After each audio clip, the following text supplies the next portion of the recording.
বছরের ন্যায় এবারও মাঘ মাসের পঞ্চমী তিথিতে পূজিত হবে বিদ্যার দেবী সরস্বতী। আর সেই কারণেই শীতকে উপেক্ষা করে পুজো উপলক্ষে প্রতিমা তৈরিতে ব্যস্ত দক্ষিণ দিনাজপুর জেলার মৃৎশিল্পীরা। পুজোর বাকি হাতে গুনে আর 7 দিন, আর তারপরেই জ্ঞানের আলো ছড়াতে আসবে বিদ্যার দেবী তথা বাগদেবী মা সরস্বতী।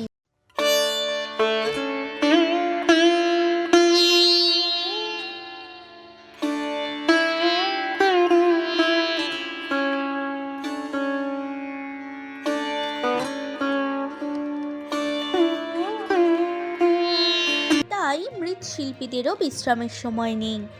নাওয়া খাওয়া ভুলে দিনরাত প্রতিমা তৈরিতে ব্যস্ত তারা। দক্ষিণ দিনাজপুর জেলার মোট 8টি থানার অন্তর্গত বিভিন্ন শহর ও গ্রামের পালপাড়ায় মৃৎশিল্পীরা তৈরি করছে ছোট বড় বিভিন্ন আকারের প্রতিমা। খড় ও মাটি দিয়ে তৈরি প্রতিমার গায়ে চলছে মাটির প্রলেপ, চলছে রোদে শুকিয়ে রং ও অলংকার পরানোর কাজ।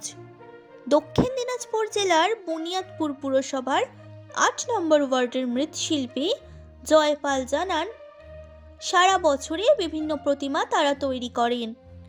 আগামী 23 ফেব্রুয়ারি সরস্বতী পুজো, সেই উপলক্ষে সরস্বতী প্রতিমা বানাচ্ছি। একটি প্রতিমা 200 টাকা থেকে 12-15 হাজার টাকায় বিক্রি করা হবে। অনেকেই আবার তাদের পছন্দের প্রতিমার অর্ডার দিচ্ছেন। আপাতত মৃৎশিল্পীদের কর্মব্যস্ততা তুঙ্গে, আর 7 দিন বাদেই বাগদেবীর আরাধনায় মাতবে সকলে। অন্যদিকে সরস্বতী পুজো মানেই বাঙালির ভ্যালেন্টাইন্স ডে, আর সরস্বতী পুজোর আগে এটা শেষ রবিবার। ছেলে মেয়ে উভয়েই তাই পুজোর প্রাক্কালে বিভিন্ন নামি দামি পার্লারে মাঞ্জা দিতে ব্যস্ত। সর্বশেষে বলাই বাহুল্য, দক্ষিণ দিনাজপুর জেলা জুড়ে সরস্বতী প্রতিমা তৈরির ব্যস্ততা এখন মৃৎশিল্পীদের ঘরে ঘরে। পুজোকে ঘিরে 4-15ই মেতে উঠেছে 8 থেকে 80 সকলে। নিজস্ব সংবাদদাতা, সংবাদ শিরোনাম।